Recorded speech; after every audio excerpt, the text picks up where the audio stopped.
तुम्हाला माहिती आहे का, पुण्याजवळच असं एक ठिकाण आहे जे आध्यात्मिक वारसा आणि प्राचीन इतिहास या दोनही गोष्टींची सांगड घालतं, आणि ते म्हणजेच 17व्या शतकातील संत तुकाराम महाराजांचं ध्यानस्थ बसण्याचं ठिकाण आणि 2ऱ्या ते 4थ्या शतकातील प्राचीन लेण्या, यामुळे हे ठिकाण प्रसिद्ध आहे.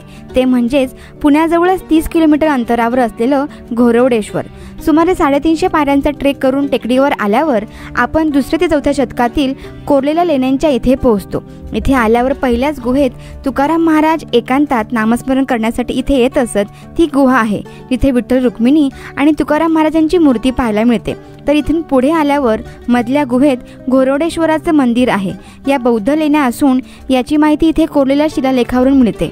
शिवाय प्राचीन कल्याण ते तेर या मार्गावर या लेण्या आहेत. तर आजच्या काळात जुन्या मुंबई पुणे हायवे लगत हे ठिकाण आहे.